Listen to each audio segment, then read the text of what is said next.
We divide 872 by 5 in long division method. 5 times 1 is 5. On subtracting we get 3.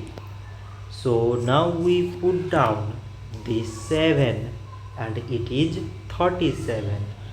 5 times 7 is 35. On subtracting we get 2. So again we put down these 2 and it is 22. 5 times 4 is 20. On subtracting we get 2. So now we have no any other number to put it down. So we take here decimal, so that we put 0. So it is 20 and 5 times 4 is 20.